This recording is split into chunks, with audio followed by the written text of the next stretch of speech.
Ok, bienvenue à tous pour ce 9e épisode déjà du Dev du jeudi, où aujourd'hui on va parler de, bien entendu, du RAD Studio X2, mais du multi-tiers avec DataSnap.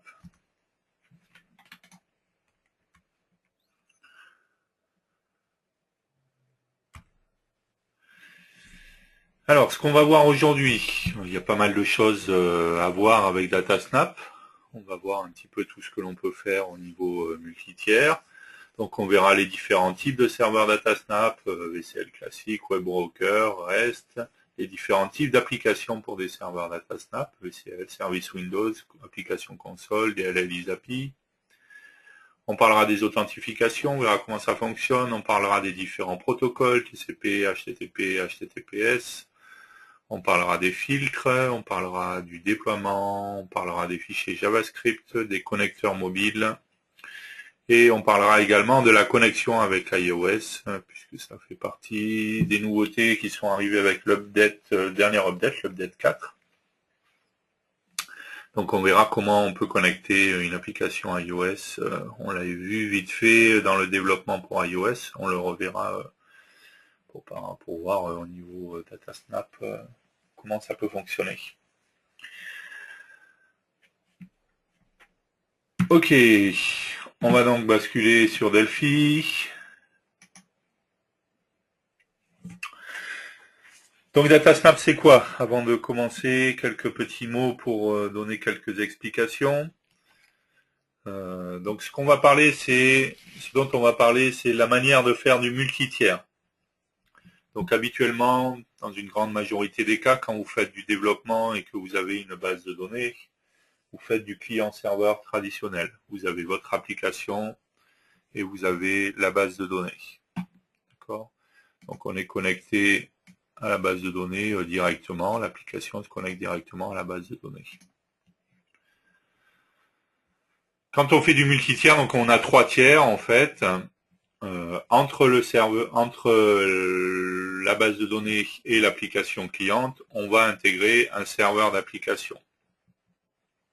Ce serveur d'application, c'est tout simplement une application, d'accord? On verra qu'elle peut être web, elle peut avoir différents types, mais ça reste une application qui, elle, va se connecter d'un côté à la base de données et de l'autre côté va offrir aux applications clientes des méthodes pour pouvoir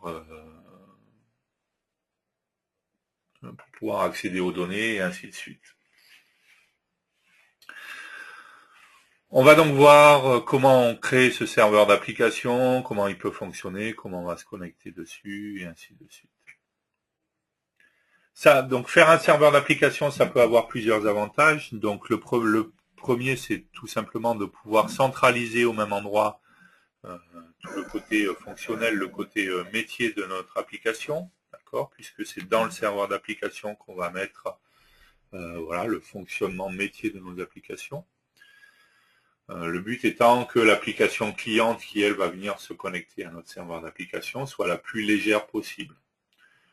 On va pouvoir, grâce à toute la gamme des produits Embarcadero, on le verra aussi, on n'a pas vu dans ce on va voir aujourd'hui, on a vu tout à l'heure les points principaux, il y a d'autres petites choses aussi qu'on va voir. On va voir qu'on peut se connecter à partir de n'importe quel outil de la gamme Embarcadero, du RAD Studio X2, donc aussi bien le Delphi, bien entendu, le C++ Builder, le Delphi Prism, enfin le Prism X2, le RAD PHP X2. Voilà, donc on va pouvoir, à partir de tous ces outils, se connecter à un seul et même serveur d'application. Donc on pourrait avoir un seul serveur d'application et avoir des applications clientes très différentes.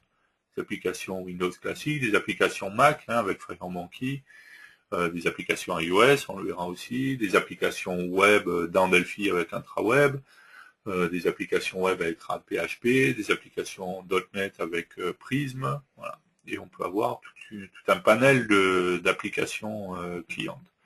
On verra également qu'on peut avoir des applications mobiles qui pourraient se connecter, autres que iOS, qui pourraient se connecter à notre serveur d'application. Ça a un autre avantage également de faire un serveur d'application. Lorsque vous faites du client-serveur traditionnel, Si vous avez par exemple une base de données Oracle ou SQL Server ou n'importe quelle autre base de données payante, quoi, en fait, vous allez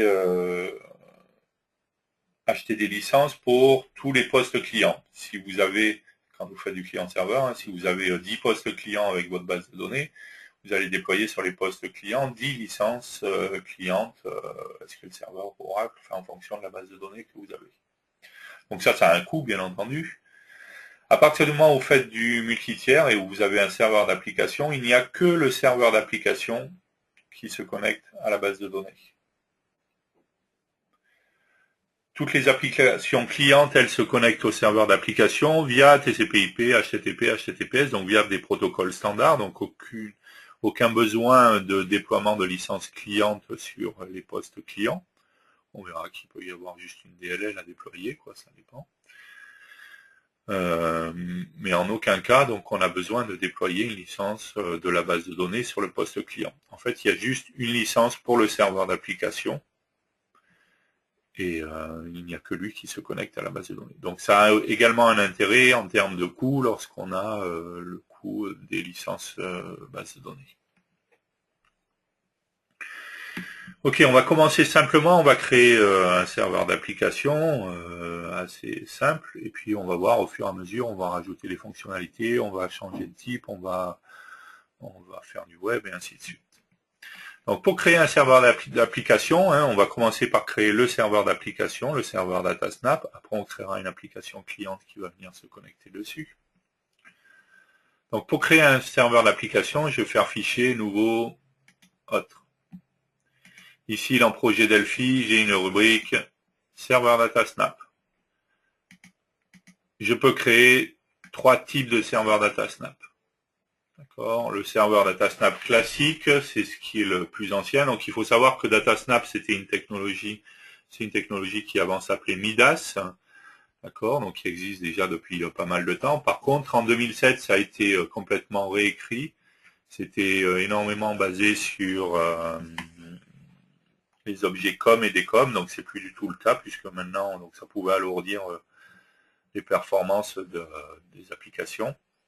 C'est plus du tout le cas. Aujourd'hui, on est basé sur les protocoles classiques, TCP, HTTP, ainsi de suite.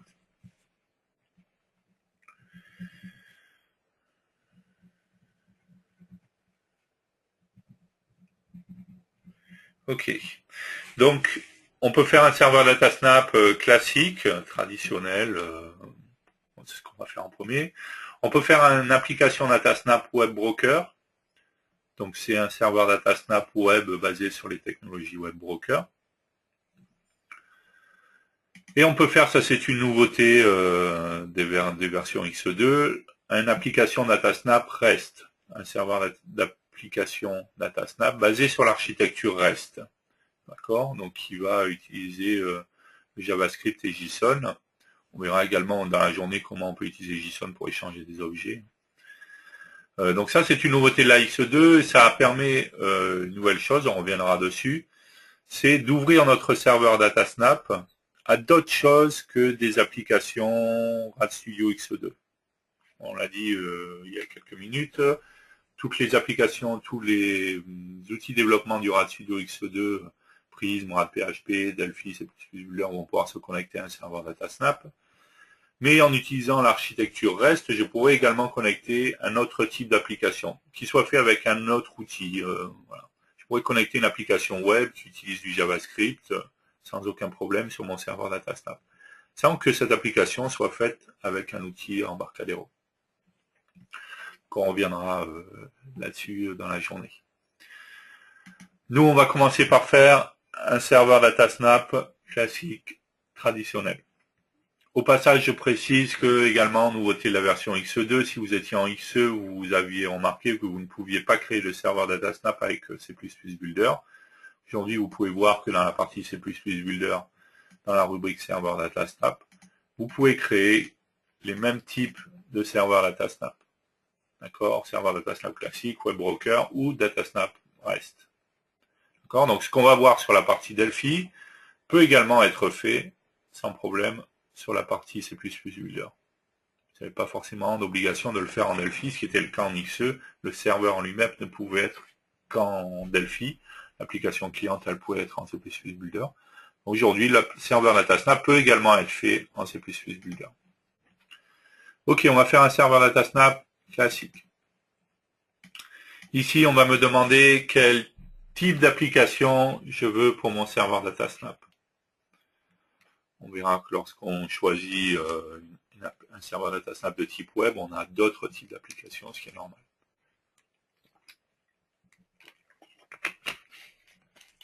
Donc, je peux faire un serveur DataSnap de type application fiche console ou une application fiche VCL, c'est ce qui est sélectionné par défaut, ou un service Windows. Il n'y a pas de choix qui est mieux ou qui est moins bien pour dire voilà, il vaut mieux choisir ça ou ça. Ça va vraiment dépendre de nos besoins, de ce qu'on a, de ce qu'on souhaite faire, voilà, des envies que l'on a.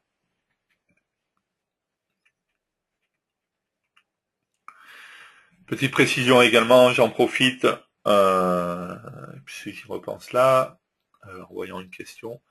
Je rappelle que DataSnap est une technologie qui est présente qu'à partir des versions entreprises.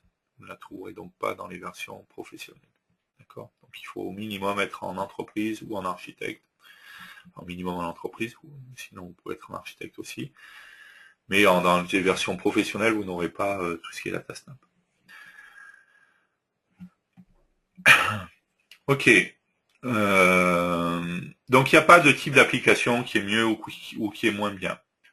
Quand on fait une application fiche VCL, un des avantages, c'est qu'on a, on a une fiche VCL, donc si on veut afficher des informations, à la rigueur, pardon, on peut le faire sur notre fiche, ça pose pas de problème. L'application console, elle, il n'y a rien de visuel, donc du coup, si j'ai besoin de gérer des logs ou autres, il faudra que je passe par des fichiers texte ou ce genre de choses. L'application service, donc le service Windows, en fait,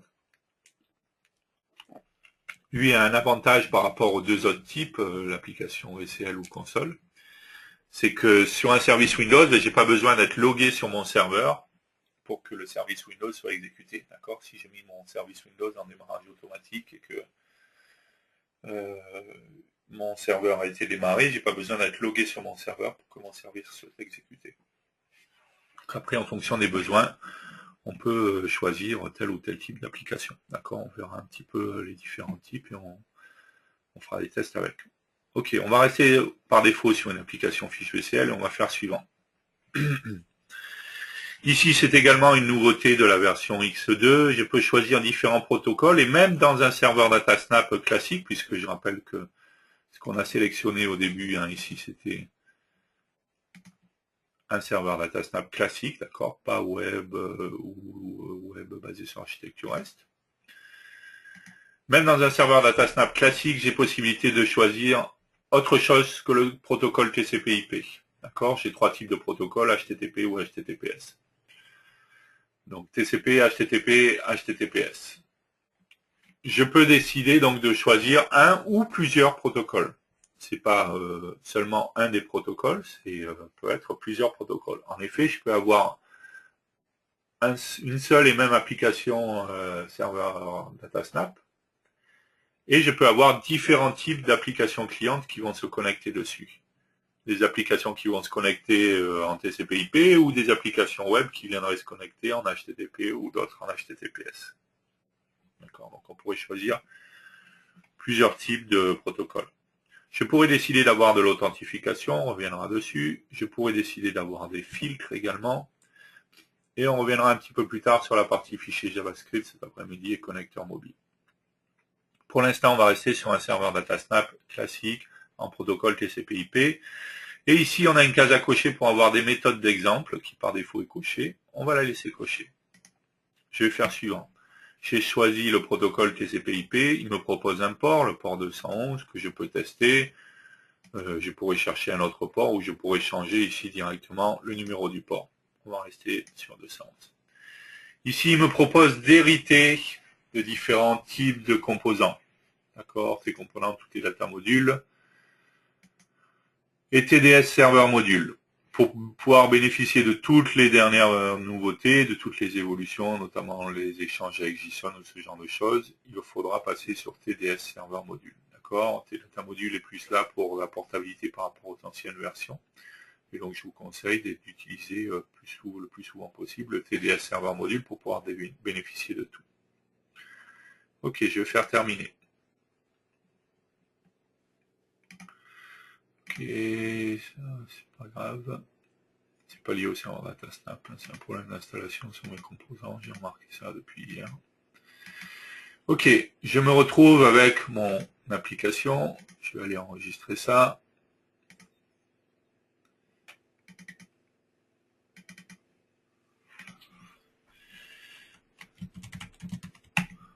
Ok.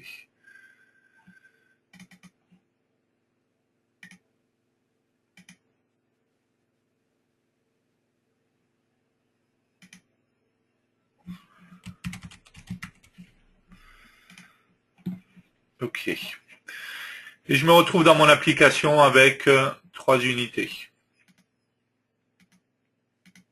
D'accord? Un serveur container unit, une unité serveur méthode unit et une unit 1. Donc j'ai une unit 1, une forme en fait, tout simplement parce que j'ai demandé à faire un serveur DataSnap de type application fiche VCL, donc c'est normal, j'ai une fiche qui est présente, d'accord? On l'utilisera tout à l'heure pour afficher quelques informations. Je retrouve ensuite un data module qui est un serveur container unit, d'accord, qui va contenir un composant DS server qui est mon serveur DataSnap, d'accord, et un autre composant, celui-là c'est plus pour hériter, faire différentes choses avec. Donc ce composant, le composant DS server et le composant de mon serveur DataSnap, d'accord, c'est lui qui gère mon serveur DataSnap. On remarque au passage qu'il est en auto-start, ce qui veut dire que dès que mon application va se lancer, il va démarrer automatiquement, d'accord. Je pourrais choisir des tailles pour les channels et un timeout pour les réponses. On verra la case à cocher IDS admin à quoi ça correspond. Et ensuite, j'ai un composant DS TCP serveur transport qui est là pour le protocole TCP/IP, puisque c'est ce que j'ai demandé à avoir, le protocole TCP/IP. Je peux définir une taille maxi de buffer. Les filtres, on reviendra dessus, d'accord. Le nombre de threads, c'est le nom, la taille du pool, et je retrouve mon numéro de port. Et bien entendu, mon composant protocole TCP est relié à mon composant DS server, d'accord, qui lui est en auto-start, je rappelle. Donc en fait, je pourrais, si je voulais, faire un start directement, si je voulais pas le mettre en auto-start, et si je voulais déclencher moi-même le lancement du serveur DataSnap. Et de la même manière, j'ai un stop pour l'arrêter. Et on a remarqué que j'ai une propriété start, d'accord, qui est un booléen, qui va me permettre de savoir si mon serveur DataSnap est lancé ou pas. S'il est en auto-start, automatiquement, quand mon application sera lancée, le serveur DataSnap sera lancé également. Au niveau de l'équivalent du data module, c'est pas un data module, puisqu'on a vu que c'est un T-server container, là, on voit ici. On a deux événements, donc un onCreate et un onDestroy, d'accord, pour savoir quand il est créé et quand il est détruit. Au niveau du protocole, on peut trouver en fait ce qu'on va avoir au niveau du serveur, mais également on va avoir un événement onConnect et onDisconnect. On verra qu'on a l'événement pour l'authentification, on reviendra dessus. Et sur le DS server, on va également avoir la notion de connexion et de déconnexion, un événement sur les erreurs. Là, on prépare si on prépare un autre serveur avant. Ok, on viendra sur les connect, disconnect pour voir justement récupérer les informations de qui se connecte, qui se déconnecte. Ici, j'ai une unité qui est l'équivalent d'un T-data module, sauf que c'est un T-server méthode. Ok. C'est ici que je vais mettre, comme son nom l'indique, c'est les méthodes. limité pour les méthodes. C'est ici que je vais mettre les méthodes que je mets à disposition de mes applications clientes. On se rappelle quand j'ai fait mon serveur DataSnap, j'ai coché, il y avait une case à cocher, avoir des méthodes d'exemple. Si on jette un œil au code, en fait, on va se rendre compte que j'ai deux fonctions qui sont ici, qui sont deux fonctions d'exemple. D'accord? Ces deux fonctions, en fait, ont été générées automatiquement pour me montrer comment mettre une nouvelle fonction dans mon serveur DataSnap, une fonction à disposition de mes applications clientes. Donc en fait, on retrouve une fonction EchoString qui tout simplement, on lui passe un paramètre value de type string et dans result on renvoie value, donc on ne fait que renvoyer ce qu'on passe en paramètre. On retrouve une fonction reverseString qui appelle une méthode qui est dans str-util qui s'appelle reverseString qui va inverser les caractères d'une chaîne de caractères. D'accord ?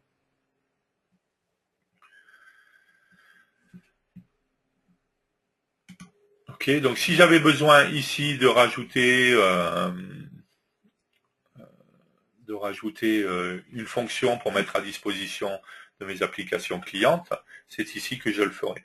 Je pourrais donc très bien ici venir et mettre fonction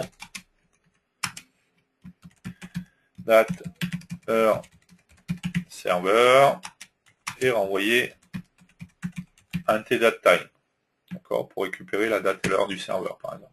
CTRL-SHIFT-C, ici il m'a bien recréé donc ma fonction, et tout simplement dans result, je vais faire now.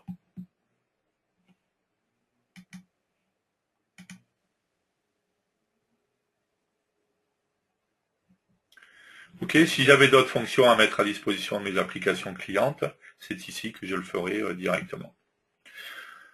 Donc ce qu'on a créé, c'est une application VCL, hein, donc bien entendu dans plateforme ici on a Windows 32 bits, mais on pourrait rajouter le Windows 34 bits, d'accord. On est dans une application VCL, on n'est pas dans une application FireMonkey, donc je ne peux pas faire un serveur d'application Mac, d'accord. Et je peux faire un serveur d'application Windows 32 bits ou Windows 64 bits. Donc mon serveur d'application est fait pour le moment, on reviendra dessus. Je vais le compiler. Il est donc ici, hop.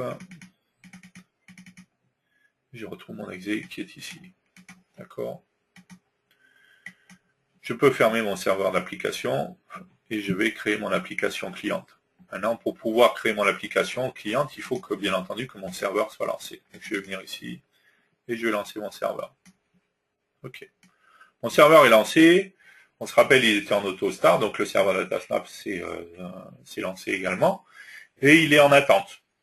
Il attend tout simplement qu'on ait une application cliente vienne se connecter dessus. Donc, on va faire une application cliente. Pour faire une application cliente, on va faire une application fiche VCL. On verra après que... On va faire une application fiche VCL. On verra qu'on peut créer une application cliente FireMonkey. Ça pose aucun problème. Qu'est-ce qu'il me fait là? Ok. Donc je vais faire une application cliente. Je vais aller enregistrer ça sur ces...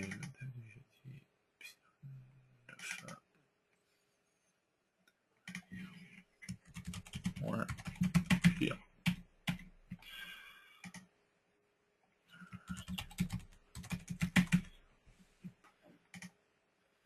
Ok. Et je veux, à partir de cette application cliente, me connecter à mon serveur DataSnap. Première des choses, c'est qu'avant de pouvoir m'y connecter à partir de mon application, je vais remarquer qu'on se rappelle que j'avais un explorateur de données ici. On a expliqué comment ça fonctionnait, ce que ça permettait de faire. On a dit qu'il était basé sur DB Express. Et on a vu, et on remarque ici également, que dans la liste des drivers qui sont disponibles, on va en trouver un qui s'appelle DataSnap. D'accord? Ce qui veut donc dire qu'à partir d'un du serveur de l'explorateur de données, pardon, je vais y arriver, je suis capable de me connecter à un serveur DataSnap. Donc avant même d'avoir fait la connexion dans mon application, on va pouvoir, supprimer tout ça, hop, ici dans l'explorateur de données, tester la connexion à mon serveur DataSnap. Je vais cliquer avec le bouton droit, je vais faire ajouter une nouvelle connexion. Quel est le nom de la connexion? Le dev du jeudi DS pour DataSnap. OK. Ici, donc, le dev du jeudi DS. Si je clique avec le bouton droit, je fais modifier la connexion. Ici, je me retrouve sur une fenêtre dans laquelle je vais pouvoir choisir les paramètres pour me connecter à mon serveur DataSnap. Je peux choisir TCP/IP ou HTTP. D'accord, donc nous, on a choisi TCP/IP. Quel est l'hôte? Donc l'adresse IP de l'hôte. Donc je pourrais mettre localhost ou 127.0.0.1. Quel est le numéro de port? Donc le numéro de port, c'est 211, on se rappelle, c'est ce que j'avais précisé. L'authentification, j'en ai pas, j'ai pas besoin pour me connecter au serveur de user et de password. Sinon, j'aurais pu préciser. Je peux tester la connexion. Test de connexion réussi. OK. Si je fais OK, que je vais ici, dans procédures, je retrouve toute une série de procédures. Et au début, j'ai toute une série de procédures qui commencent par DSAdmin. C'est tout simplement des fonctions d'administration de mon serveur DataSnap. Récupérer le nom de la plateforme, lister les classes, lister les méthodes, récupérer une méthode, récupérer une connexion, enfin voilà, toute une série de fonctions d'administration de mon serveur DataSnap. On se rappelle tout à l'heure, on a vu dans Server Container Unit, donc là je reviens dans l'unité sur mon serveur DataSnap. Sur le composant DS Server, j'avais une propriété IDSAdmin. Par défaut, elle est à false, donc je ne cache rien, ce qui veut dire que côté client, j'ai bien accès aux fonctions d'administration DSAdmin de mon serveur DataSnap. Si j'avais mis IDSAdmin à true, je pourrais visualiser ici mes fonctions d'administration, mais en fait, si j'essayais de faire un appel à ces fonctions, en fait, je ne pourrais pas y accéder, tout simplement. D'accord? Donc, voilà à quoi sert la case à cocher IDSAdmin. OK, on revient sur mon application cliente. Et si on descend tout en bas dans la liste de ces méthodes, je vais retrouver tout simplement mes trois fonctions, EchoString, ReverseString, DataServer. D'accord? Donc je peux directement faire appel à ces fonctions. Ce qui veut dire que si je double-clique ici, encore une fois, là je ne suis pas dans mon application cliente, je suis simplement dans mon explorateur de données. Si je double-clique sur ReverseString, par exemple, je vais voir ici que j'ai un value et un return value. D'accord? Dans value, j'ai une propriété value, d'accord? Et je pourrais mettre quelle est la valeur à passer.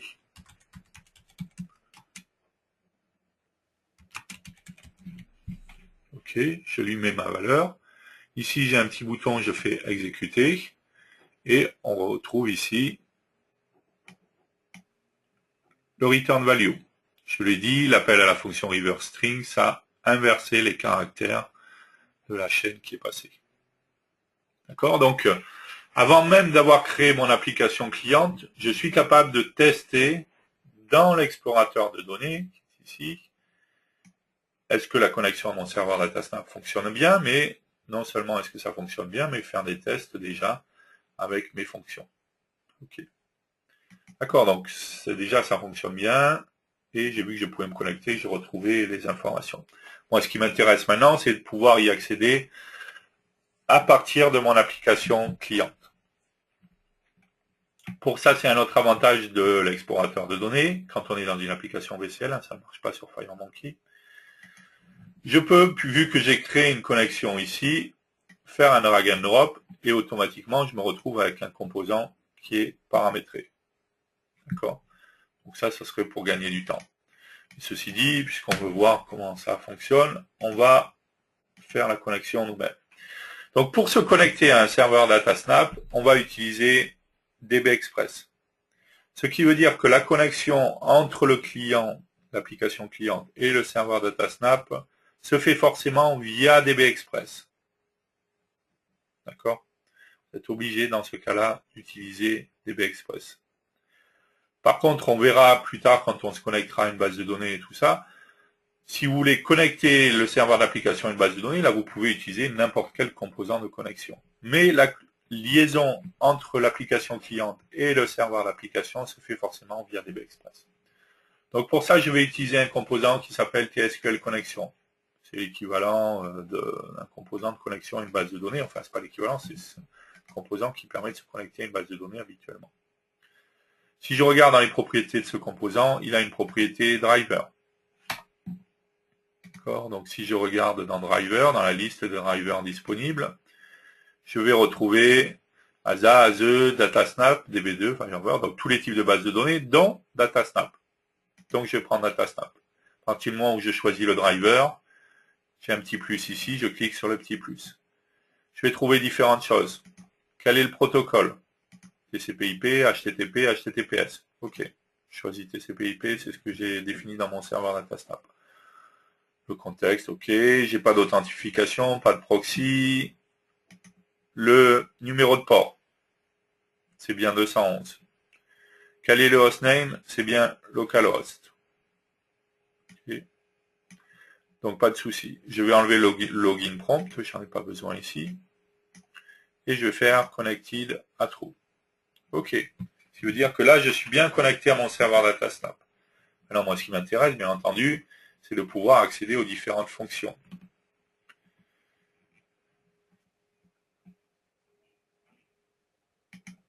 Ok. Si je regarde mon composant, si je clique avec le bouton droit sur mon composant, je vais avoir une fonction qui est générer les classes clients DataSnap. Je choisis cette option. Automatiquement, il me crée une nouvelle unité avec un type tserver méthode 1 client.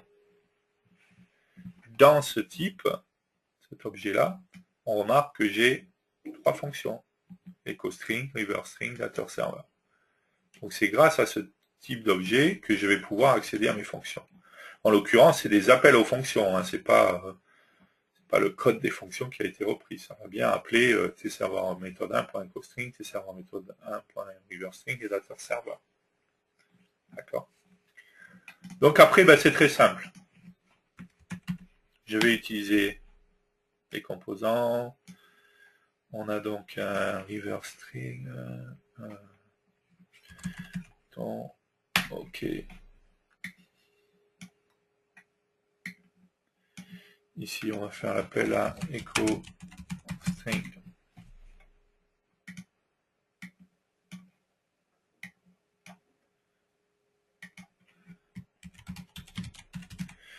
Sélectionner. Hop.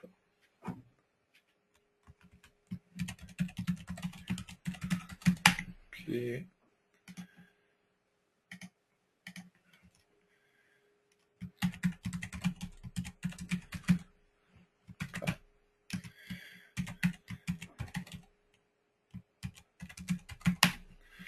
Voilà. Ensuite, on va faire l'appel à ReverseString.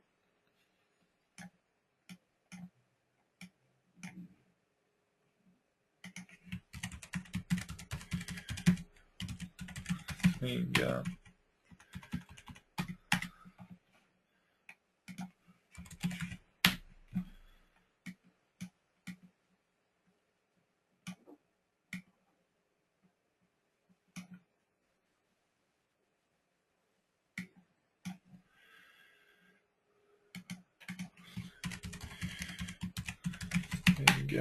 Ok.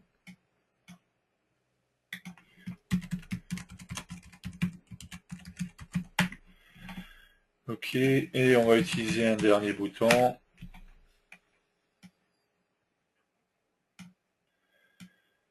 Pour faire l'appel à DataServer.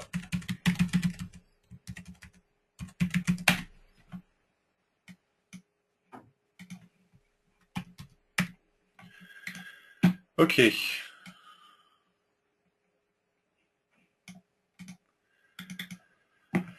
Donc ensuite, c'est très simple. Quand je suis sur mon bouton, donc déjà, on se rappelle, ça m'a créé une nouvelle unité, donc il va falloir utiliser cette unité. Donc je rappelle Alt F11, hein, ou alors sinon fichier, utiliser l'unité.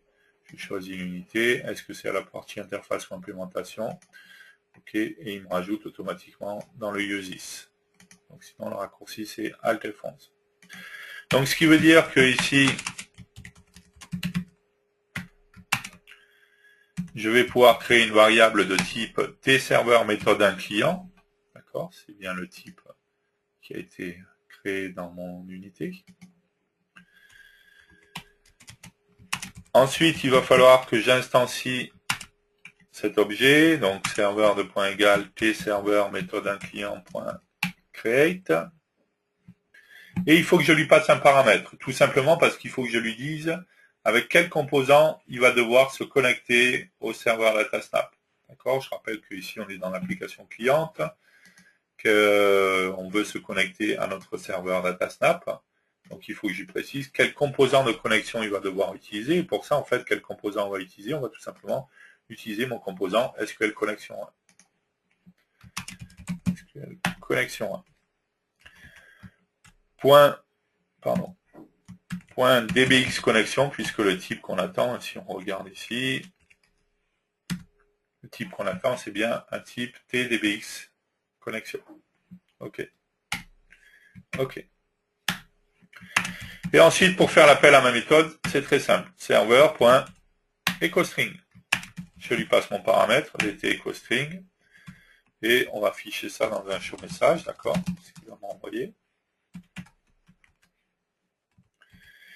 Et comme on code proprement, bien entendu, on fait un serveur.free. Ok, donc si on voulait faire la même chose sur les autres méthodes, on utiliserait pareil, le même principe. Alors là, du coup, c'est un peu dommage parce que je vais recréer un objet serveur pour chaque méthode. Donc on va tout simplement, pour simplifier, dans le onCreate de ma fenêtre, ici, au lieu de mettre ma variable ici, je vais mettre ça, hop, voilà, une variable ici. Dans le form create, je vais tout simplement instancier ma variable serveur. Et dans le onClose, je vais faire un free de ma variable serveur. D'accord, ce qui me permet ensuite, à chaque fois, donc j'instancie qu'une seule variable serveur, j'ai pas besoin d'en avoir une pour chaque méthode, quoi, et qui sera valable pendant toute la durée de mon application. Donc ensuite, j'ai tout simplement qu'à faire l'appel à mes méthodes. Donc sur le reverse string, je vais faire la même chose. Sur message de serveur, mais cette fois, au lieu que ça soit EchoString, ça va être reverse string. Et pareil, je vais lui passer en paramètre mon EDT reverse string.text, c'est mieux. Pareil, là, je me suis trompé. EDT EchoString.text. Voilà. Et dans le dateur serveur, la même chose. Sauf que là, on n'a pas de paramètre à passer. Show message. Datetime to str, puisque la fonction dateur serveur me renvoie un datetime. Donc je vais faire serveur.dateur serveur, tout simplement. D'accord, donc on se rappelle, très simple, je prends un composant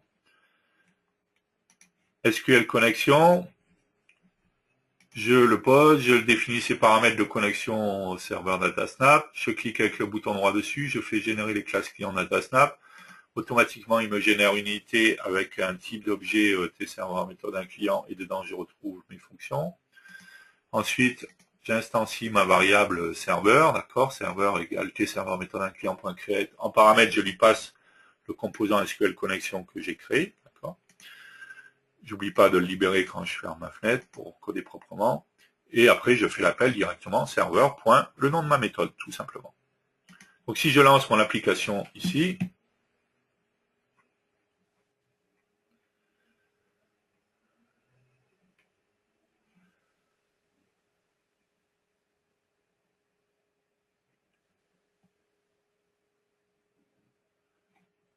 Et là voilà.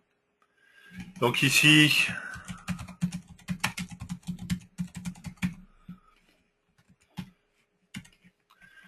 si je clique sur EchoString, j'ai bien donc juste le retour de ce que j'ai passé en paramètre. Hein, c'est ce que faisait c'est ce que faisait ma fonction EchoString. Donc là, j'ai bien eu un appel à mon serveur DataSnap et j'ai récupéré ce que j'ai en retour. Le reverse string, ben, c'est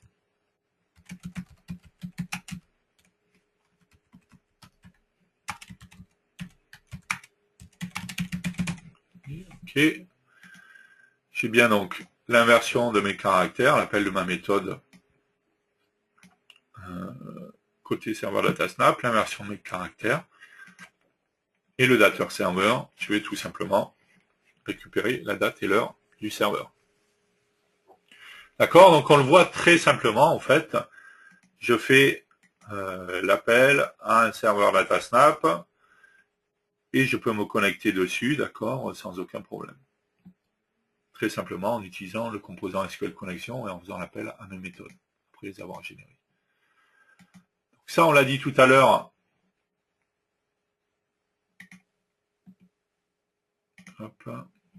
Je peux bien entendu le faire à partir d'une application FireMonkey. Donc si je fais une application FireMonkey HD, je vais aller enregistrer ça.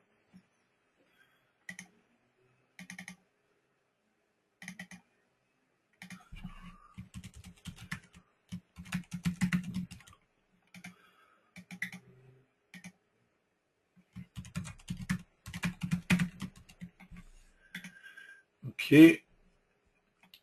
Donc comme tout à l'heure, je peux utiliser un composant SQL Connection. On l'a dit, je peux faire un drag and drop directement, mais sauf que dans FireMonkey, malheureusement, ça ne fonctionne pas d'ailleurs.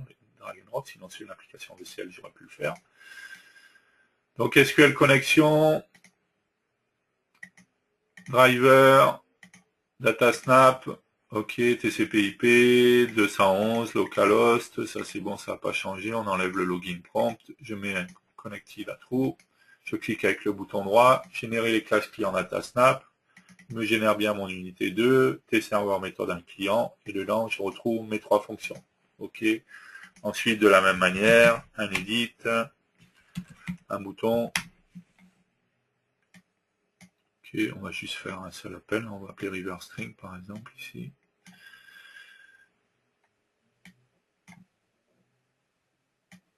Ok, propriété texte, reverse string, ok.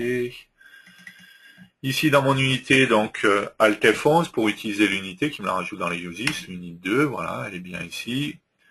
Je vais donc créer ici une variable serveur, le point T serveur méthode un client, ok.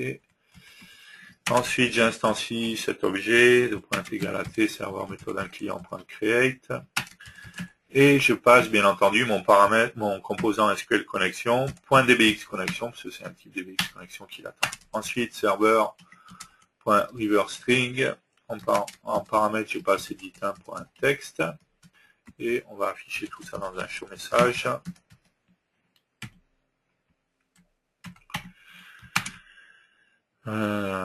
Et ensuite, on fait un free parce qu'on code proprement. Voilà. Ok. J'enregistre tout ça. J'exécute mon application.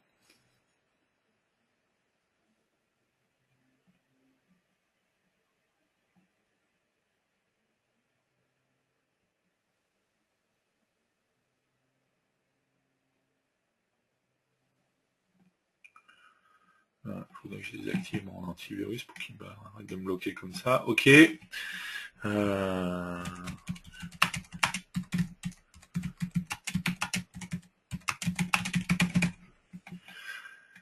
Je fais l'appel à reverse string et j'ai bien donc l'inversion de mes caractères et donc l'appel de la fonction de mon serveur DataSnap qui lui est là. Hein. Et en l'occurrence, hein, bien entendu, si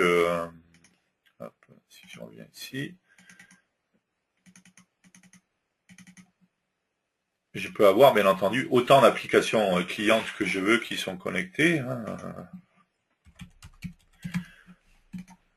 D'accord. Et chacune de mes applications clientes accède au même serveur d'application qui est mon serveur d'application DataSnap. Donc sur l'application VCL, ça reste une application Windows, mais du coup, sur l'application FireMonkey, ça veut dire que l'application cliente peut bien entendu être une application Win32, mais je pourrais également rajouter une plateforme ici et rajouter OS X et donc générer une application cliente macOS qui va se connecter à mon serveur d'application Windows, d'accord. La seule chose qu'il va falloir, c'est que les deux communiquent bien au niveau réseau, hein, puisque pour que je puisse me connecter à mon serveur DataSnap, bien entendu que les ports soient ouverts également par rapport au numéro de port que j'ai défini. Mais voilà, je pourrais avoir une application cliente qui se connecte au même serveur DataSnap que mon application VCL traditionnelle. L'application FireMonkey, multiplateforme, Mac, Windows, 32 bits ou 64 bits. Et le principe de fonctionnement, on l'a vu, reste le même dans la connexion. En composant SQL connexion, je clique avec le bouton droit, je génère les classes clients DataSnap. Ensuite, je crée ma variable et je fais l'appel directement à ma méthode.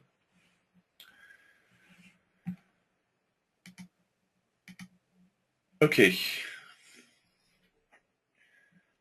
Donc c'est bientôt 11h, donc on va faire une petite pause, je vais répondre aux questions et puis après on va continuer, on va créer d'autres choses au niveau du serveur, hein, on va voir comment on peut récupérer des informations ou ce genre de choses. Alors, est-ce que vous avez des questions? On va aller voir les questions. Alors... Bonjour, je n'ai pas accès au nœud serveur DataSnap dans C++ Builder Pro, lorsque je fais fichier autre. Que faut-il faire? Merci d'avance. Donc c'est ce que j'ai précisé. Hein. DataSnap est disponible seulement dans les versions, à partir des versions entreprise. Donc dans les versions Pro. Les versions Pro, vous avez pu le remarquer, sont limitées dans les connecteurs DB Express. Hein. Donc vous n'aurez pas DataSnap. Il faudra être en version entreprise minimum.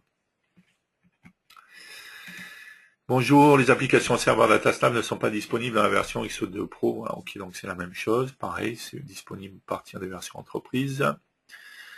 Le serveur data module est instancié pour chaque client ou bien il n'y a qu'une instance qui est partagée. Donc si on revient sur le serveur DataSnap, en fait, ici sur mon serveur DataSnap, donc dans le serveur container unit, en fait, il va y avoir une seule instance du serveur container unit, en fait, du serveur DataSnap, pour tout le monde. D'accord?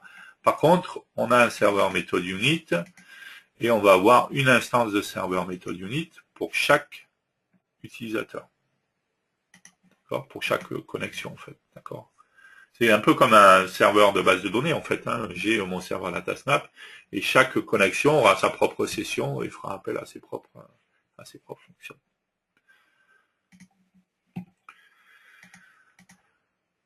Ok, le client s'appuie sur DB Express, mais a-t-il besoin de DLL ou d'une configuration spéciale pour s'exécuter? Ou peut-on le lancer sur un Windows 2000 fraîchement installé, comme tout exécutable Delphi, utilisant des composants de base? Donc ça reste, le serveur DataSnap, ça reste un exe, d'accord, classique, traditionnel. Pas besoin de choses particulières pour l'exécuter. On verra qu'au niveau de l'application client, par contre, il peut y avoir besoin d'une DLL. Ou pas, on verra ça justement dans la partie déploiement, on en parlera. On peut rajouter une unité dans les USIS, et dans ce cas-là, on n'a pas besoin de la DLL, sauf dans le cas d'un déploiement sur Mac, par exemple, où on aurait besoin d'une DLL. Mais le serveur, lui, on le prend, c'est un exe, il est autonome, et bien entendu, après, on verra dans notre serveur l'application qu'on fera une connexion à une base de données et tout ça, donc dans ce cas-là, on utilisera des drivers DB Express pour la base de données, donc il y aura la DLL spécifique de connexion à la base de données qu'il faudra déployer, mais sinon, si vous ne faites pas appel à des DLL ou des fonctions particulières qui demandent une DLL, dans ce cas-là, vous avez juste l'exe à déployer.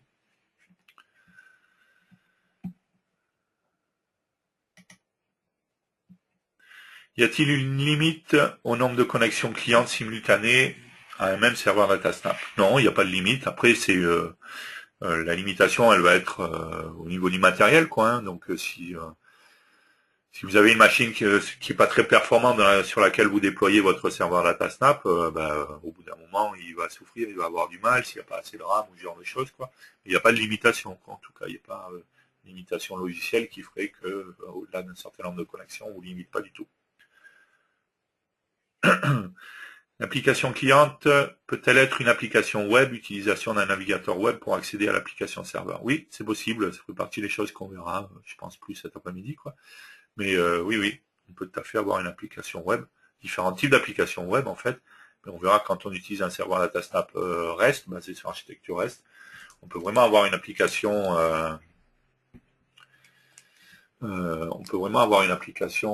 web qui soit complètement web, pas forcément faite avec un outil Embarcadero, juste de l'HTML et du JavaScript en fait.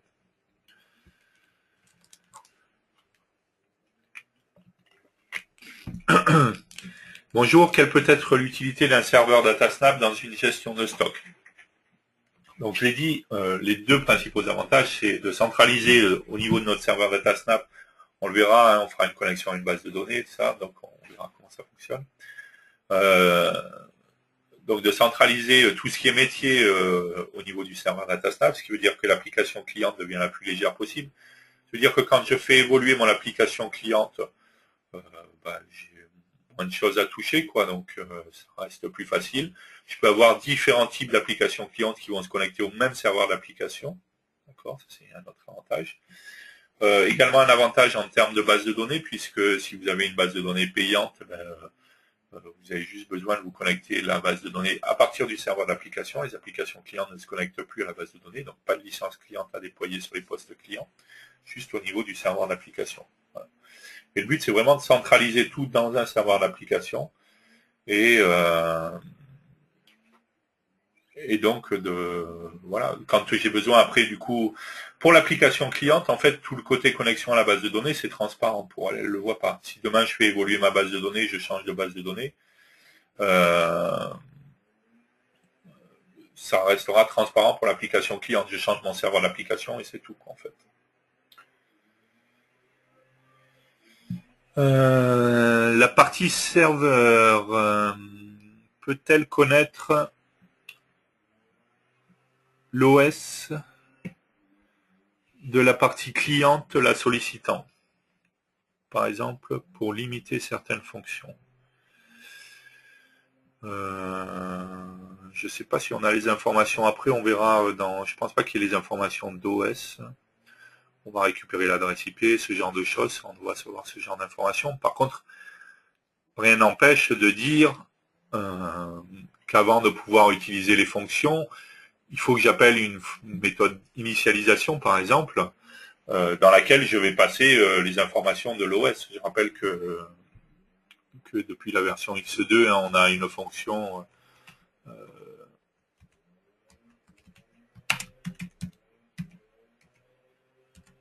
TOS version, d'accord, qui me permet de définir, de récupérer les informations de version. Donc je pourrais très bien dire côté client, j'utilise l'objet TOS version. J'appelle une fonction init server datasnap, d'accord, qui va passer les informations de l'OS. Et après, en fonction, le serveur datasnap, il saura que ok, c'est tel client, c'est telle version d'OS, donc je vais lui donner accès qu'à ça, ça, ça et ça, quoi, par exemple. Quoi. Donc ça pourrait être fait. Si dit après, on va voir, après la pause, on va récupérer, mais je ne pense pas que les informations de l'OS, on récupère pas mal d'informations sur le client, mais à mon avis, pas l'OS. Mais on verra comment on récupère les informations de qui se connecte et qui se déconnecte, justement. D'autres questions? Non? On fait une petite pause alors. Pause pipi, pause café pour les accros au café.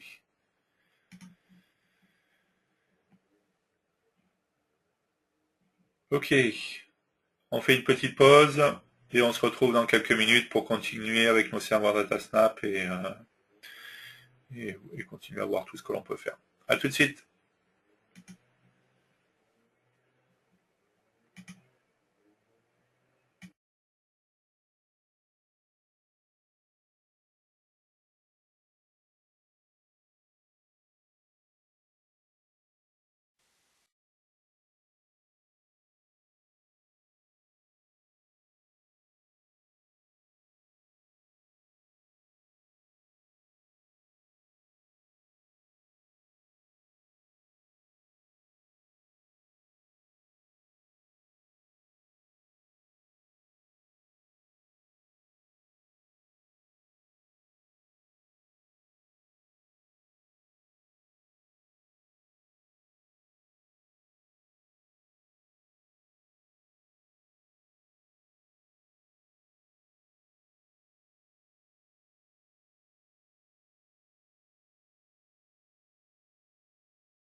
Ok.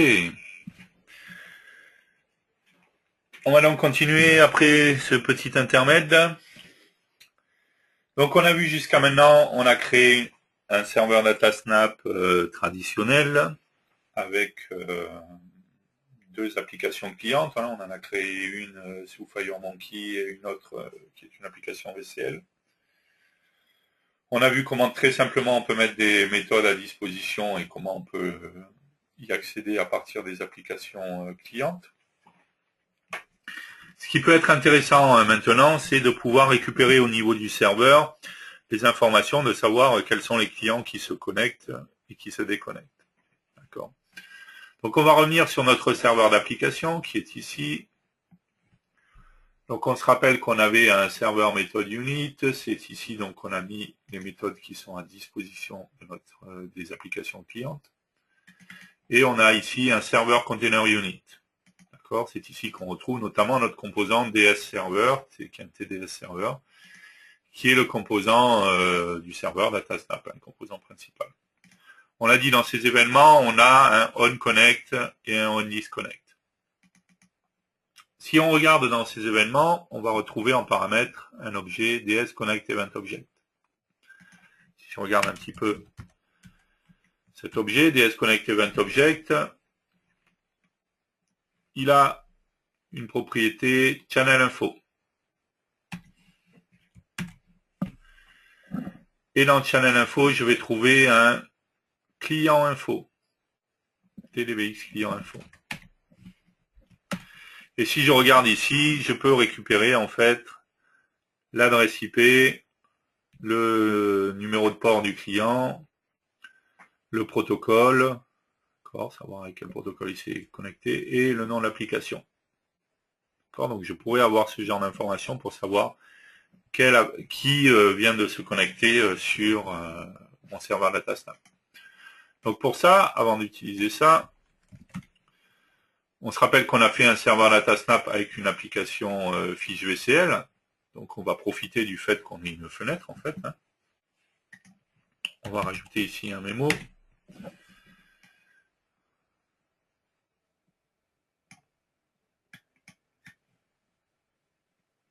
Ok.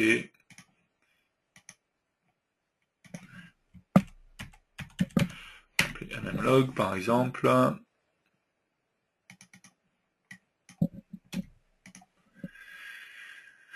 Ok, et je vais retourner dans serveur container unit. Ici donc Alt F11 pour pouvoir utiliser mon unité 1. D'accord. Et ici dans le connect, je vais tout simplement faire un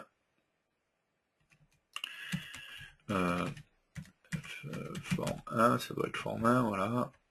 Form 1.mmlog.lines.add connexion, puisque là on est dans l'événement onConnect. Donc DSConnectEventObject, on a dit channel info, client info. On va mettre l'adresse IP ici. Ensuite, on va mettre ici l'adresse IP. On va prendre le numéro de port.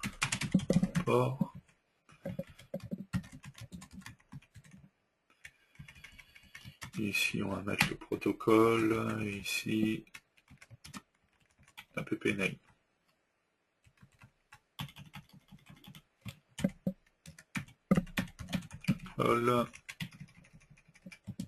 Et app name. Ok, on a dit également qu'on avait un événement onDisconnect. Donc pareil, dans l'événement onDisconnect, on a un paramètre DSConnectEventObject, donc dans lequel on peut récupérer le même type d'information. Donc on va juste mettre des connexions avec l'adresse IP, j'ai pas besoin de tout remettre. Des connexions et on récupère l'adresse IP du poste qui se déconnecte. D'accord, donc je recompile mon application. Ok, je vais ici. ça, également ça, ok. Ici, j'ai bien mon serveur DataSnap, d'accord. On va aller sur les démos qu'on a faites, qui sont ici. Ok. D'accord, j'ai bien l'information du poste qui vient de se connecter avec quel numéro de port, d'accord. En fait, c'est un numéro utilisé dans le thread, en fait. Rien à voir avec le port de connexion hein, TCP/IP. Quel est le protocole qui est utilisé? Et de la même manière, donc, hop. D'accord, donc le numéro de port, en fait, ça me permettrait d'avoir un identifiant, hein, c'est spécifique à chaque connexion, en fait.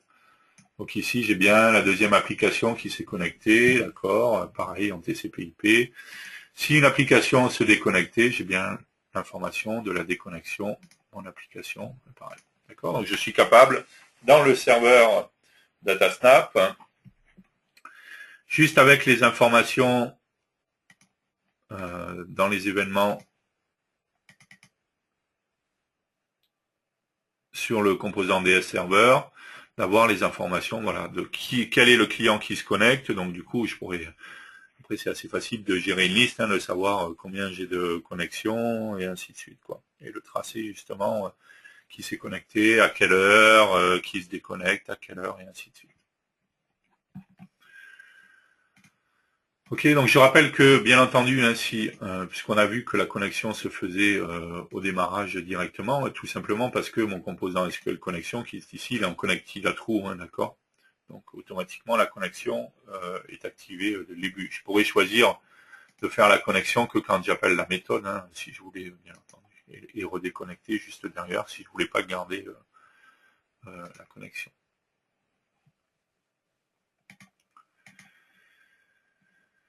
Ok. On l'a vu quand on a créé tout à l'heure notre serveur DataSnap. Donc quand on a fait fichier nouveau autre, pour l'instant on va rester sur un serveur DataSnap classique. Je peux créer donc une application fiche de ciel, une application console ou un service Windows. Bon, l'application console, hein, j'aurai pas de fenêtre dans ce cas-là, d'accord, hein. Ça reste la même chose, des serveurs modules, terminé. D'accord, donc j'ai mon serveur méthode unit, mon serveur container et mon projet tout simplement. Je suis dans une application console, hein, c'est bien précisé ici, un peu petit type, il est type console. D'accord, donc après à moi à gérer, par contre si je veux des fichiers log et tout ça, il faut que je me le gère dans le code directement, j'ai pas de fenêtre où je peux afficher quoi que ce soit. Ce qui peut être intéressant par contre, c'est d'avoir un serveur DataSnap qui soit un serveur DataSnap de type service Windows. Quand je choisis mon serveur DataSnap, je peux choisir une application de service, donc un service Windows. Donc je vais faire suivant, ici toujours pareil, je choisis protocole, les informations, on va laisser par défaut, on va revenir après voir les autres protocoles, on va voir l'authentification, d'accord. Je vais faire suivant, quel est le numéro de port, 211, ça n'a pas changé, je vais prendre TDS Server Module. Ok. Ici donc je suis bien dans un projet de type service Windows, d'accord. Je retrouve mon serveur Container Unit, je retrouve mon serveur Method Unit, ça n'a pas changé. D'accord. Je pourrais très bien, ici, toujours pareil, rajouter une fonction date, heure, serveur, d'accord, qui va m'envoyer un tdate time, ok. Le point là. Non. Ok.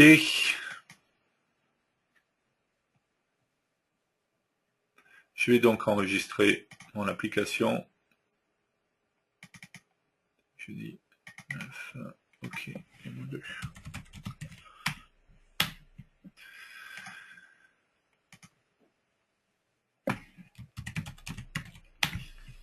Ok. Donc ici, je compile mon serveur DataSnap, d'accord, et j'ai un exe. Bien entendu, je ne peux pas l'exécuter comme ça. C'est un service Windows, d'accord, donc il s'arrête là automatiquement, d'accord. Mais si on va, donc là où j'ai créé mon serveur DataSnap, Win32, bug, j'ai bien mon exe qui est ici. D'accord. Je rappelle que pour installer un service Windows, je vais sous DOS.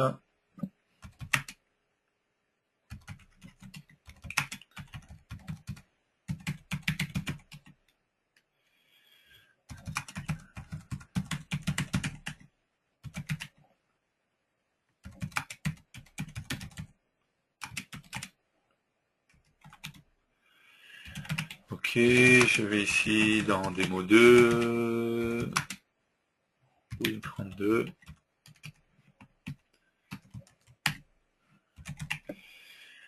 Et debug.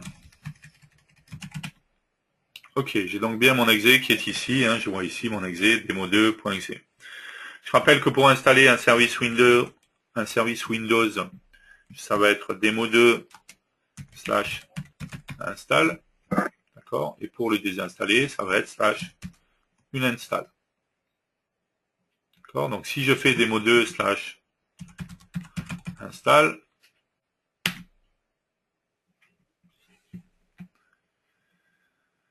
oui, pardon. Je suis sous Windows 7, l'UAC est activé, donc exécuter en tant qu'administrateur.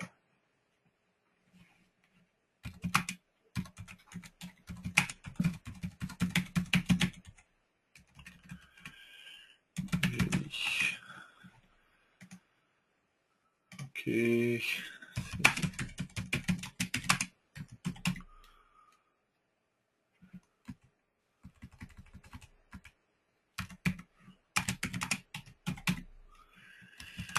démo 2, c'est Win32, c'est debug. Ok. Donc demo2.exe/install. Ok, mon service est installé correctement. Ce qui veut dire que si je vais dans le panneau de configuration, outils d'administration, service,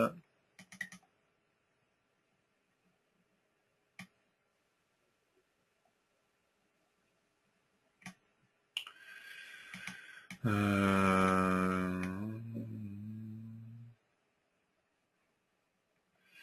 oui, j'ai oublié, c'était dans...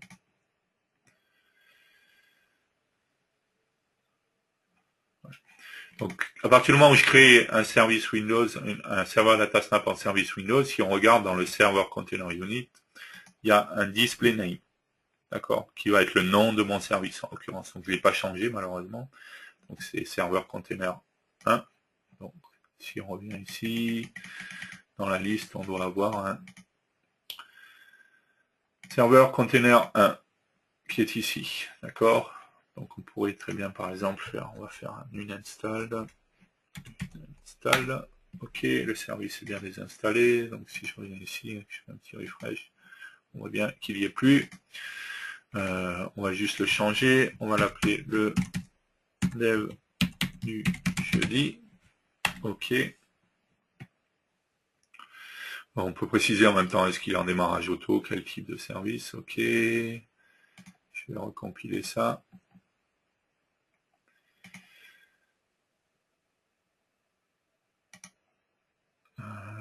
Je vois pas pourquoi il ne veut pas le recompiler. Il est chiant quand il fait ça. Hop, on va ressortir Delphi. On va lancer.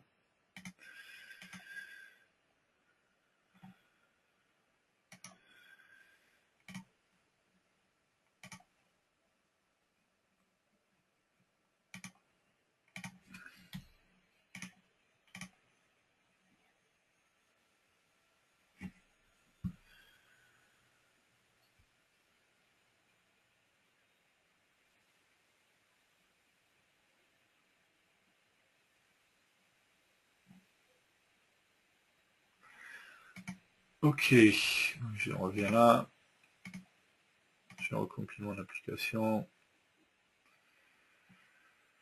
Ok, donc j'ai bien mon exe qui est là. Au passage, donc on a vu en faisant sous DOS le /install, le /uninstall, ça c'est pas particulier à Delphi, c'est du Windows.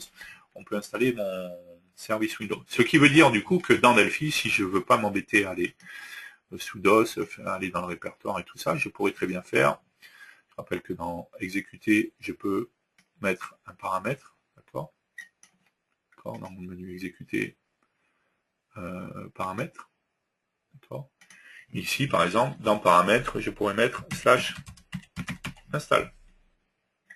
D'accord. Du coup, si j'exécute mon application ici, ok, le service est installé. D'accord. Si je veux le désinstaller, tout simplement, je modifie mon paramètre, et je fais / uninstall. Et je réexécute mon application. Le service est désinstallé. D'accord. Donc on va le réinstaller par contre. Donc ça m'évite d'aller sous DOS. Hein. J'ai montré sous DOS comment faire, mais du coup ça reste plus pratique de le faire comme ça. On le fait directement dans Delphi, on exécute l'application. Le service est installé. OK. Donc si je vais cette fois dans panneau de configuration, outils d'administration, service, je vais trouver ici un service qui s'appelle bien le dev du jeudi, d'accord, qui est en démarrage automatique. J'ai plus qu'à le lancer. OK. Il est démarré. Il tourne. Ça veut dire que mon serveur DataSnap fonctionne. Du coup, après, normalement, on a laissé les mêmes adresses IP, même numéro de port, donc on peut même récupérer la première application cliente qu'on avait faite. Voilà. Ici, string. Et je peux appeler directement mon serveur DataSnap. L'avantage, c'est que c'est un service Windows, d'accord, donc j'ai plus qu'à, je l'ai mis en démarrage automatique. Mon serveur, même si mon serveur redémarre, mon service sera relancé automatiquement. Et à partir du moment où tout le monde a accès à mon serveur, ben, il n'y a pas de problème, on peut appeler le service, le serveur DataSnap et les différentes méthodes qui sont à disposition. D'accord. Donc on verra du coup cet après-midi, on s'amusera à faire un petit test. Ce qui peut être intéressant du coup, c'est de coupler ça. On a vu la dernière fois, on a parlé du cloud computing avec la solution EC2 d'Amazon. Ben, du coup, utiliser le système EC2 d'Amazon pour déployer un serveur DataSnap, hein, d'accord, qui va tourner sur une des machines, et à partir du moment où j'ai une connexion Internet et où j'ai attribué une adresse IP à ma machine, bah, tout le monde pourra accéder au serveur DataSnap. Ok. D'accord, donc très simplement, en fait, on l'a vu, on peut... Alors, on va arrêter le service. Je vais le désinstaller. C'est pas ça que je vais faire, pardon.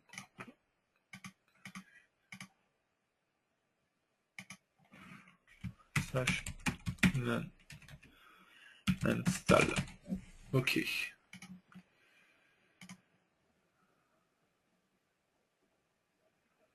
Ok, le service est bien désinstallé. D'accord, donc très simplement, on l'a vu, qu'on peut créer un serveur DataSnap qui est de type service Windows. C'est juste une question de déploiement. Après, ça ne change rien au fonctionnement. Hein. On l'a vu dans notre serveur DataSnap. J'ai bien mon serveur container unit, si ce n'est que ici j'ai des paramètres spécifiques au serveur, au service Windows.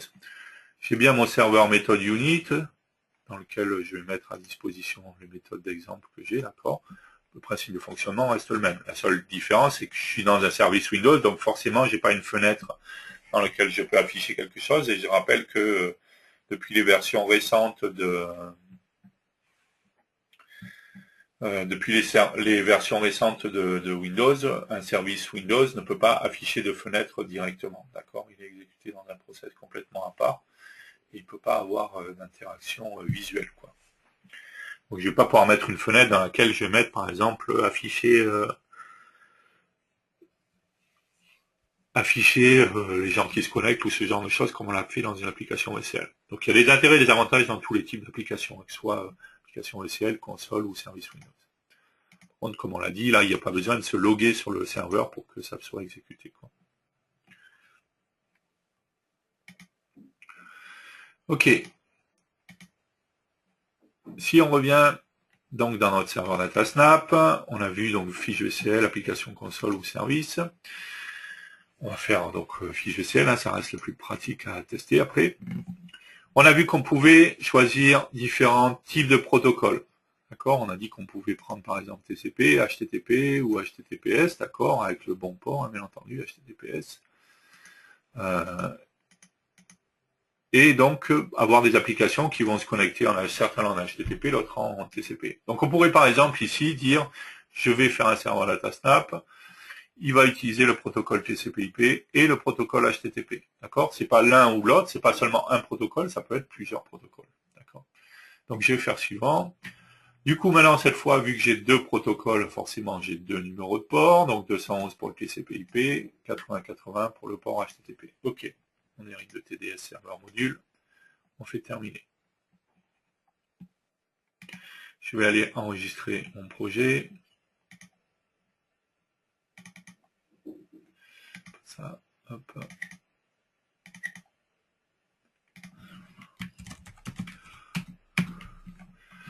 OK.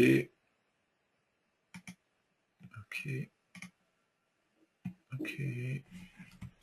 Démo 3. On va mettre ici, pareil, on va en profiter pour récupérer démo 1. Voilà, on va récupérer ça. OK. Donc dans mon serveur container ici, j'ai toujours mon événement, pardon, sur le composant DS server onConnect et onDisconnect. D'accord, donc on va faire ça. Hop. On va récupérer de là ça, voilà. Et dans l'événement disconnect. OK. Plus besoin de ça. Et bien entendu ici, on va mettre un mémo.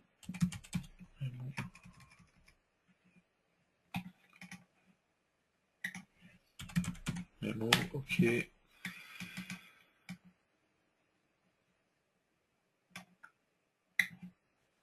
OK, on va appeler ça mmlog.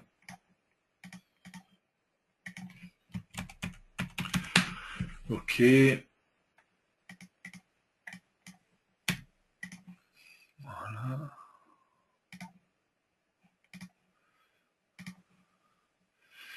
Et donc ici, dans le serveur container unit, je vais bien entendu faire un tf11 pour rajouter l'unité. OK. Jusque-là, tout va bien, ça compile.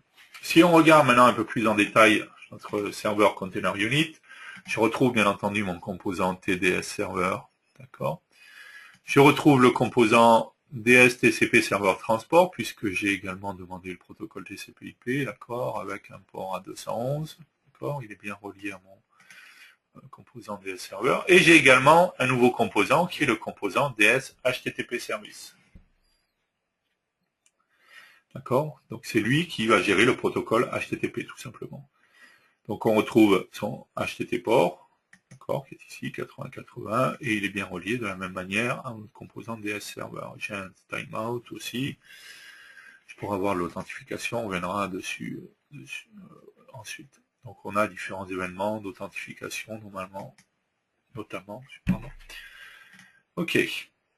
Donc ce qui veut dire que, pardon, là j'ai un serveur d'application, d'accord, DataSnap, qui utilise le protocole TCP/IP et HTTP. Donc je vais compiler mon serveur d'application, ok, terminé. Je vais fermer ça. Et maintenant je vais faire une nouvelle application. On va rester sur l'application fiche VCL. Fermer ça, j'en ai plus besoin. Et avant ça, bien entendu, on va lancer notre serveur DataSnap. Ok, donc il est là, il tourne. Donc on a dit, pour se connecter, un composant TSQL connexion.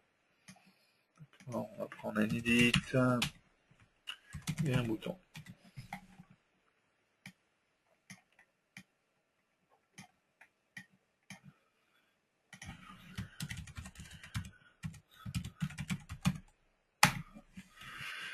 Ok.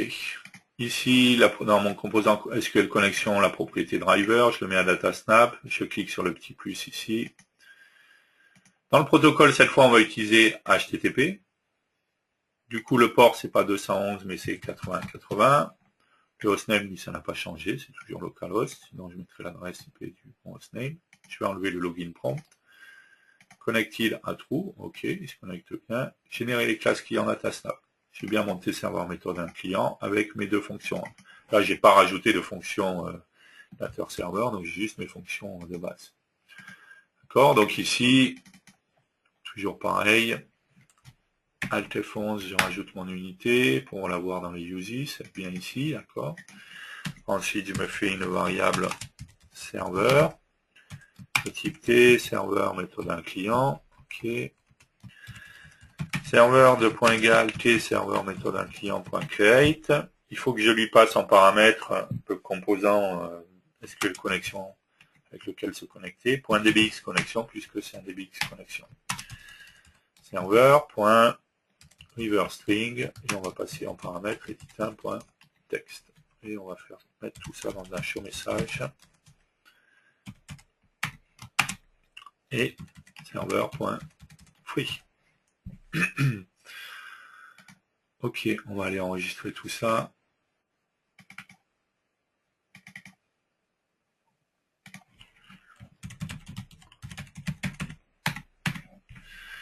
Ok.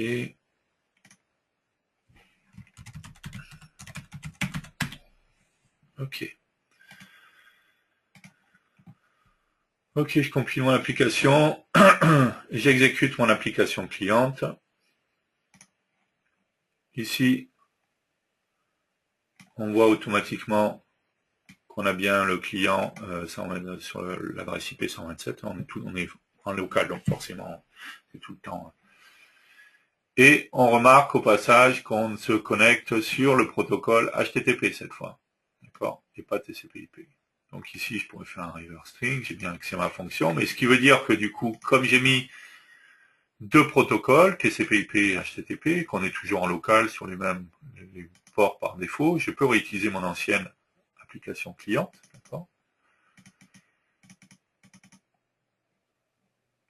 d'accord, dans laquelle je peux appeler reverse string aussi, et on voit bien ici que j'ai cette fois la connexion via TCP/IP.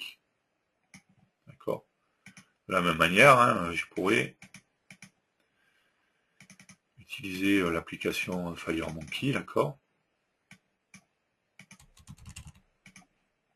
Ok, donc j'ai bien l'appel à ma fonction et j'ai bien une nouvelle connexion via TCP/IP. D'accord. Donc j'ai possibilité à partir du même serveur d'application d'avoir certaines applications qui vont se connecter en HTTP ou avoir d'autres applications qui vont se connecter en TCP/IP. D'accord. Je pourrais, en mettant le port qui correspond, hein, rattacher également, donc j'ai bien des connexions qui sont apparues ici aussi, me connecter en HTTPS. D'accord.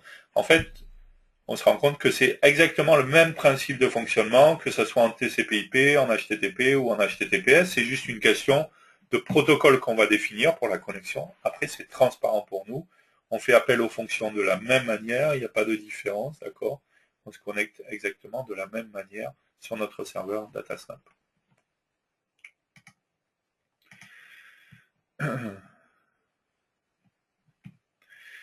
Ok, si on revient sur notre serveur DataSnap, notre serveur DataSnap, donc on l'a dit ici, on peut mettre plusieurs protocoles si on le souhaite, et on a également une case à cocher, authentification et autorisation. On va la cocher pour voir comment ça fonctionne. On va faire suivant, ok, TDS serveur module, ça n'a pas changé. On va aller enregistrer notre serveur DataSnap.